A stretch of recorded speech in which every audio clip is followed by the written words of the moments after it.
যে লয়ার যে ধর্ষিতা হলেন কি মনে করছেন? দেখুন, আজকে বাংলায় আইনের শাসন বলে কিছু আছে বলে আমার মনে হয় না।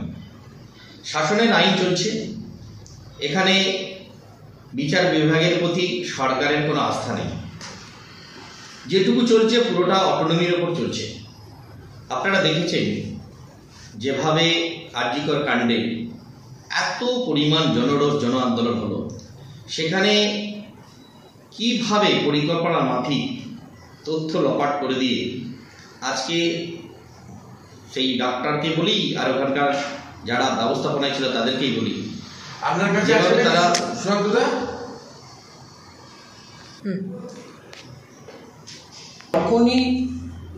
যখনই বিরোধী দলনেতা আজকে রাজ্য রাজনীতি কোথায় যাচ্ছে?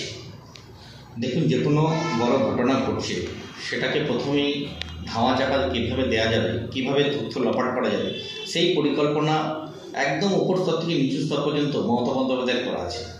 যার কারণেই যে কোনো ঘটনা ঘটার পরে পরেই সমস্ত তথ্য লপাট করে দিয়ে সেই আন্দোলনকে কীভাবে স্থিমিত করা যায়, বাহুবলে কীভাবে স্থিমিত করা যায়, কীভাবে শাসনকে আইনের শাসনকে নিজে হাতে নেওয়া যায়, সেই সমস্ত পরিকল্পনা করে সেই আন্দোলনকে স্থিমিত করে দেওয়া হচ্ছে। অর্থাৎ যখন যেখানে যে কোনো বিষয়ে যখন প্রতিবাদ আন্দোলন চলছে সেখানে লাঠির জোরে পুলিশ প্রশাসনকে দিয়ে সেখানে উচ্ছেদ করার পরিকল্পনা চলছে। কসবা ল কলেজের এই ঘটনা আপনি দেখুন, যখনই কোনো ধর্ষণের ঘটনা ঘটে তো তৃণমূলের সুপ্রিমো তো এই কথাই বলে, এইগুলো শরীরের যেমন জ্বর জ্বালা ব্যথা হয়, তো ধর্ষণের ঘটনা সেরকম ঘটে। তো স্বাভাবিকভাবেই তাদের গুরু যখন এই কথাটা বলে, তার নিচের কার্যকর্তাটা তার নেতারা তো বলবেই, এরা তো এইরকমই তৈরি। আজকে ধর্ষণের মতো ঘটনা সেটা একটা স্বাভাবিক ঘটনা, আজকে উনি এই কথাটা বললেন কী করে? উনিও তো একজনের পিতা, তাহলে ওনার অনুভবটা কীরকম? উনি যখন একজনের পিতা তখন ওনার এই অনুভবটা আসে কী করে বলতে পারে যে এটা একটা সামান্য ঘটনা?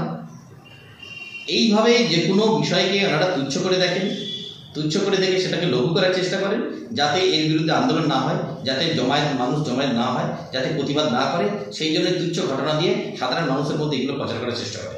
কিন্তু এই ধরনের ঘটনা কখনোই তুচ্ছ ঘটনা না। এই ধরনের ঘটনা ভয়ঙ্কর ঘটনা, এর প্রতিবাদ হওয়া দরকার, এর প্রতিরোধ হওয়া দরকার। তা নাহলে সারা পশ্চিমবঙ্গ ব্যাপী এই ধরনের অহরহ ঘটনা ঘটতে থাকে। বাংলাতে আন্দোলন মানেই আগে মুখ্যমন্ত্রী মমতা ব্যানার্জি প্রধান ছিলেন বা এখনও আছেন আন্দোলনের জন্য, কিন্তু ভারতীয় জনতা পার্টির মধ্যে সেই আন্দোলনটা করতে দেখা যাচ্ছে না কেন? যে কোনো বিষয় নিয়েই হোক আন্দোলন হয়নি এমনটা নয়, প্রত্যেকটা ইস্যুতে আমাদেরও আন্দোলন চলছে। আমাদের সম্মানীয় বিরোধী দলনেতা শুভেন্দু দা প্রত্যেকটা বিষয় মুভমেন্ট করেন, আন্দোলন আমাদের হয়, সেটা গ্রাউন্ড লেভেলেও আমাদের বলা হয়েছে। আর আমরা সেই আন্দোলন করি, যেখানে যখন ঘটনা ঘটে তার সাথে সাথে সেই দিনই আমরা বিভিন্ন বিষয় জনসমক্ষে আমরা তুলে ধরি যে এই ধরনের ঘটনা এখানে ঘটেছে, ওদের ভবিষ্যতে এখানেও ঘটতে পারে। সেই জন্য জনগণকে সচেতন করা আমাদের কর্তব্যের মধ্যে পড়ে বলে আমরা মনে করি। আমরা সঙ্গে সঙ্গে আন্দোলনমুখী এবং আন্দোলন করি না এরকম নয়, আন্দোলন আমরা করি। আন্দোলনের আগুনটা ধামাচাপা পড়ছে কেন সক্রিয়ভাবে উঠছে না? দেখুন, যখনই কোনো বিষয়ে একটু আগেই বললাম পুলিশ প্রশাসন সম্পূর্ণভাবে আর একদম টিএমসির কাজ করে। যখনই কোনো আমরা একটা আন্দোলনে সামিল হচ্ছি তখন যেভাবে অত্যাচার করা হচ্ছে, যেভাবে লাঠিচার্জ করা হচ্ছে, যেভাবে টিয়ার গ্যাস ছড়া হচ্ছে, যেভাবে আন্দোলনকে সীমিত করে দেওয়ার কাজ চলছে, প্রচেষ্টা চলছে, তো পুলিশ প্রশাসন সম্পূর্ণভাবে ওনাদের হাতে। ওনারা যেমনভাবে কন্ট্রোল করছে আন্দোলনকে সেইভাবে দমন করছে। সাধারণ মানুষকে নিয়ে যখন আমরা আন্দোলন করছি তাদের ওপর যে অত্যাচারের বর্ষ নেমে আসছে, সেই কারণেই আর আন্দোলন অল্প হয়তো সীমিত হয়েছে, কিন্তু আন্দোলন জারি আছে। আগামী দিনে আরও জোরদার আন্দোলন শুরু হবে। মানুষের পিঠ দেয়ালে ঠেকে গেছে, মানুষ আর এই অন্যায় কাজ সহ্য করবে না। এরপরে মানুষ আরও পথে নামবে, আপনারা দেখতে পাবেন। আগামী 18 তারিখে প্রধানমন্ত্রী নরেন্দ্র মোদী এই বাংলাতে আবার দেখুন, নরেন্দ্র মোদী যে আসছেন এটা সম্পূর্ণভাবে প্রদেশ নেতৃত্ব তো বলবেন, কারণ উনি প্রদেশের ডাকে আসছেন, এটা তো আমার জেলায় আসছেন না। স্বাভাবিকভাবেই উনি যে আসছেন উনি একটা সরকারি প্রোগ্রাম নিয়েই আসছেন। বাকিটা প্রদেশ নেতৃত্ব ওনাকে কীভাবে পরিকল্পনা করে কোথায় কী কার্যক্রম রাখছেন ওনারা এটা বলতে পারবেন, এই বিষয়ে আমার ততটা জানা নেই। দেখুন, 26-এর নির্বাচন আছে বলে প্রেসিডেন্ট সরিয়েছে, এটা আমাদের সংবিধানের মধ্যে নয়। আমাদের সংবিধান যে 3 বছর থাকার পরে প্রেসিডেন্টকে সরতে হয়, আবার নতুন কেউ প্রেসিডেন্ট হয়। সেই হিসাবে আর আমাদের সুকান্ত দাস সম্মানীয় সভাপতি ছিলেন, যিনি ওনার মেয়াদ শেষ হওয়ার পরে নতুন আমাদের কাউকে প্রেসিডেন্ট করতে হবে, আর তার জন্যই সম্মানীয় সমিতা আমাদের প্রেসিডেন্ট হয়েছে। তো তো যখন যিনি প্রেসিডেন্ট হয় তারও একটা নির্দিষ্ট নীতি বা নির্দিষ্ট গাইডলাইন থাকে তিনি কীভাবে জনগণকে নেতৃত্ব দিয়ে এগিয়ে নিয়ে যাবেন। উনি যেহেতু দায়িত্ব পেয়েছেন, আশা রাখি বরিষ্ঠ নেতা আছেন, সুবক্তা আছেন, ভালো বলতে পারেন, আর সকলের প্রিয়, সবাই ওনাকে ভালোবাসেন। আর ওনার বরিষ্ঠ বক্তব্যর সাথে সাথে ওনার যে দিশা, সেই দিশায় যদি আমরা যাই বা আমরা চলি, আগামী দিনে আমরা একটা ইতিবাচক ফল পাবো, এটা আশা করি। উনি সেইভাবেই আমাদেরকে আর পথ নির্দেশ দিচ্ছেন। প্রাক্তন বিজেপির রাজ্য তাহলে দলের কতটা ক্ষতি হতে পারে আপনি মনে করছেন? দেখুন, ওখানে ডাক পেল না এরকমটা নয়। আমাদের যে কোনো বিষয়ে ওখানে যাদের ডাকা হয়েছিল ক্রাইটেরিয়া অনুসারে, পোর্টফোলিও হোল্ড যারা করছেন তাদেরকেই ওখানে ডাকা হয়েছিল। স্বাভাবিকভাবেই এখন তো উনি এমপিও ছিলেন না, আর সেই কারণেই ওনার হয়তো সেই ডেজিগনেশন ছিল না বলে হয়তো ডাকেনি, কিন্তু অন্য কোনো কারণে ডাকেনি এমনটা নয়। আমরা যারা ওখানে উপস্থিত ছিলাম সমস্ত বিষয়টাই হচ্ছে ক্রাইটেরিয়া অনুসারে হয়েছিল। দ্বিতীয়ত দিলীপদার তার নিজস্ব ব্যক্তিত্ব আছে, দিলীপদার মতো করে চলেন, আর দিলীপদার প্রতি আমাদের শ্রদ্ধা রয়েছে, দিলীপদার প্রতি আস্থা আছে, বিশ্বাস আছে। আমরা এই আস্থা ভরসা রেখেই বলছি দিলীপদা তার সঠিক লাইনে চলবেন, উনি কোনোভাবেই ভুল করবেন সেটা আমরা আশা আর খুব কমই করছি। তবে দিলীপদাই আছে। দিলীপ ঘোষকে ডুগডুগি হাতে নিয়ে দেখা গেছে, ডুগডুগি বাজাতে দেখা গেছে, কি মনে করছেন? দেখুন 26-এর আগে ডুগডুগি, দেখুন ধর্মীয় স্থানে যাওয়ার অধিকার সকলের রয়েছে, এটা তো মৌলিক অধিকার। কেউ কাউকে যদি ইনভাইট করে সে সেখানে যেতেই পারে। দিলীপদা সেখানে ইনভাইট হয়েছে, ইনভাইট হওয়ার পর সেখানে ডুগডুগি হাতে বাজিয়েছেন, তাকে আমন্ত্রণ ছিল, তিনি গেছেন। তো এই বিষয়ে চর্চা আমরা গভীরতাভাবে যাব না, কারণ আমাকে যদি কেউ আমন্ত্রণ করে সেখানে আমি যাওয়ার চেষ্টা করি। আমরা এক্ষেত্রে যেহেতু এটা ধর্মীয় স্থান, ওনাদের পলিটিক্যাল ব্যানারে কোনো স্টেজে তো উনি যাননি, উনি গেছেন একটা ধর্মীয় স্থানে গেছেন, ডাক পেয়েছেন গেছেন, সমস্ত হিন্দু সমাজ গেছে, উনিও গেছেন।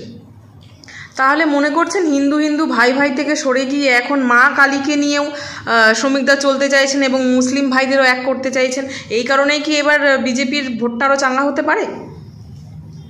এই আলাদা করে কোনো বিষয় নেই, বিষয় হচ্ছে ভারতীয় জনতা পার্টির সংবিধানে সর্বধর্ম সমভাব যে 5টা আমাদের আয়াম আছে তার মধ্যে একটা আছে। স্বাভাবিকভাবেই সর্বধর্ম সমভাবের কথার অর্থ হলো সকলকে নিয়ে চলাটাই আমাদের বলে দেওয়া আছে প্রথম থেকে।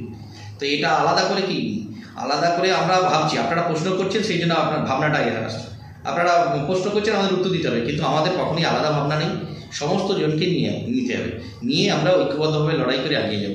আজকে মাইনরিটির যে ভোট আছে সেই ভোটকে আমরা আর যতটা আনতে পারবো আমাদের পরে সুবিধা হবে। তাদেরকে বোঝাতে হবে যে পশ্চিমবঙ্গে আপনারাও সব দিক দিয়ে বঞ্চিত হচ্ছেন, আপনাদেরকে হাতিয়ার করে অন্যদিকে কাজে লাগানো হচ্ছে, আপনাদেরকে ভুল বোঝানো হচ্ছে। আজকে পশ্চিমবঙ্গের সংখ্যালঘু যারা আছেন তাদেরও আর মনের মধ্যে এরকম প্রশ্ন জেগেছে যে এতদিন পর্যন্ত আমরা ভুল করছি, কিছু মানুষ আমাদের সাথে যোগাযোগ করছে, আমাদের সাথে সম্পর্ক স্থাপন করছে, তারাও চাইছে যে পশ্চিমবঙ্গের মতো রাজ্যে একটা পরিবর্তন আসুক। আপনি আপামর জনসাধারণকে দেখুন, মুসলমানদের মধ্যেও সেই অনুভব এসেছে, তারাও আমাদের সাথে যোগাযোগ করছে। আর আমাদের এমনিতেই সংবিধানে লেখাই আছে যে সর্বধর্ম সমভাব একটা লেখা, সমভাবটা আমাদের বলা আছে, এক্ষেত্রে কোনোভাবেই আমরা আলাদা না। আচ্ছা, যাই আপনি পরিবর্তনের কথা বলছেন, শাসন আপনারা কি করে পরিবর্তন নিয়ে আসবে? দেখুন, আমি আগে বলেছি আমাদের যে পার্সেন্টেজ আছে 40% আমরা অলরেডি ভোট পেয়েছি, আমাদের আর লাগবে 4% আমাদের ভোট লাগবে। আর সেই 4%টা আমরা দুভাবে কাজটা করতে পারি। কিছু হিন্দু ভোট আছে যারা আমরা পার্সেন্টেজটা বাড়াতে পারি, আর কিছু আছে যেখানে আমরা মাইনরিটিদের উপর নির্ভর করে, যাদের মাইনরিটিতে যদি 2% ভোট আমাদের থেকে আসে, অর্থাৎ মাইনরিটির ভোটও আমাদের দরকার। ওরা পশ্চিমবঙ্গের অধিবাসী, পশ্চিমবঙ্গের নাগরিক, সুতরাং পশ্চিমবঙ্গের উন্নতির লক্ষ্যে বা পশ্চিমবঙ্গকে আরও ফিরিয়ে আনার লক্ষ্যে সকলেরই ভোটই দরকার। তাদেরও 2% ভোট আমাদের কাছে আসবে, এটা আমরা আশাবাদী, এবং তাদেরকেও আমরা আমাদের মাইনরিটি মোর্চে আছে তাদেরকে দায়িত্ব দিয়েছি, তারাও সেই কাজ করছে, তাদের পরিবারও আমাদের সাথে লেগে আছে। সবাই আসে না ঠিক আছে, কিন্তু কিছু সংখ্যক মানুষ তো আমাদের সাথে আছে, মাইনরিটি ভোটও আমাদের দরকার, আর সেই ভোটেই আমরা জয়লাভ করবো। বিরোধীরা বলবেন আজকে ওনাদেরকে। দেখুন, আপনারা এই ধরনের প্রশ্ন করছেন পরিযায়ী পাখি। যুক্তরাষ্ট্রীয় কাঠামোয় তো আমাদের ভারতীয় জনতা পার্টি একটা সেন্ট্রাল পার্টি, তো সেই যুক্তরাষ্ট্রীয় কাঠামোয় ওখান থেকে বিভিন্ন ধরনের বিভিন্ন কার্যকর্তারা তো আসতেই পারে, এটা পরিযায়ী বলার তো কোনো ব্যাপার নেই। না, এইটা সংবাদ মাধ্যম বলছে না, এইটা আমরা শাসক সভায় বলছে। তো ওনারা দেখছেন যে দিল্লি থেকে যখনই কোনো লোক আসে ওনারা ভয় পেয়ে যাচ্ছে যে এরা যদি আসে তাহলে তো আমাদের অবস্থা খারাপ হবে এবং আমাদের যা দুর্নীতি আছে আরও ধরবে, আরও কিছু করবে, এরা একদম নিচু স্তর পর্যন্ত নেমে যাচ্ছে। সেই ভয়কে ওনারা এই ধরনের তকমা দিচ্ছেন, আদৌ পরিচালনায় আমাদের যে পরিকাঠামো আছে সেই পরিকাঠামোয় কেন্দ্রীয় নেতৃত্ব আমাদের রাজ্যে শুধু নয় সমস্ত রাজ্যেই তারা আসা যাওয়া করে। এটা সিস্টেমের মধ্যেই আছে, আমাদের পদ্ধতির মধ্যেই আছে, কার্য পদ্ধতির মধ্যে। আর বাইরের পার্টি এটা নিয়ে কি বলবেন? এটা শাসক দল না জেনেই বলে। বিজেপির প্রতিষ্ঠা থাকে সেটা তো প্রথম জানতে হবে। ডক্টর শ্যামাপ্রসাদ মুখোপাধ্যায় কি বাইরে জন্ম? ডক্টর শ্যামাপ্রসাদ মুখোপাধ্যায় তো আমাদের পশ্চিমবঙ্গে, আমাদের পশ্চিমবঙ্গের উনি জন্ম, পশ্চিমবঙ্গেই উনি কাজ করে গেছেন। বাংলাকে রক্ষা করার দায়িত্ব নিয়ে আমাদেরকে এই যে আমরা স্বাধীনভাবে কথা বলার জায়গাটা কে করে দিয়ে গেছে? ডক্টর শ্যামাপ্রসাদ মুখোপাধ্যায়। হিন্দু হোমল্যান্ড কে করে গেছে? মানুষকে আপনারা কি আজকে যে দলের প্রতিষ্ঠাতা পশ্চিমবঙ্গের, সেই দলটা বাইরে হতে পারে কি করে? প্রশ্নটা এখানেই, আপনারা তো ঘুরিয়ে প্রশ্ন করছে। প্রশ্নটা আমাদেরও আপনাদের কাছে, যে দলের প্রতিষ্ঠাতা পশ্চিমবঙ্গে, যে দলের শুরুটাই হয়েছে পশ্চিমবঙ্গ থেকে, সেই দলটা বাইরে কি করবো? আজকে বাইরের রাজ্যগুলো খুব তাড়াতাড়ি পরিবর্তন নিয়ে এসছে, বিজেপিকে নিয়ে এসছে, পশ্চিমবঙ্গে সেটা আসেনি, সেই জন্যই মনে হয়েছে এটা বাইরে, কিন্তু কখনোই বাইরে নয়। যে দলের প্রতিষ্ঠাতা পশ্চিমবঙ্গে জন্ম, সেই দলটা পশ্চিমবঙ্গ থেকেই সৃষ্টি।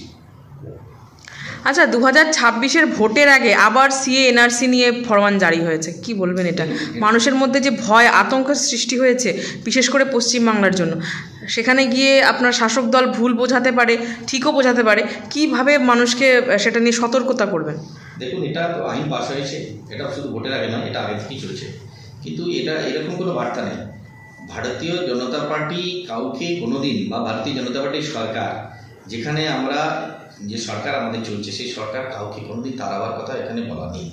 আমরা নাগরিকত্ব দেওয়ার জন্য আইনটা করেছি, সেখানে কথা বলেনি যে এখান থেকে অন্য দেশে পাঠিয়ে দিতে হবে। আমরা চেয়েছি যারা এখানে স্থায়ী বসবাস করছে, যাদের সিটিজেনশিপ নেই, তারা যাতে নাগরিকত্ব পায়, তার জন্য আইন করা হয়েছে। এখানে কাকে তাড়ানোর জন্য আইন তো করা হয়নি।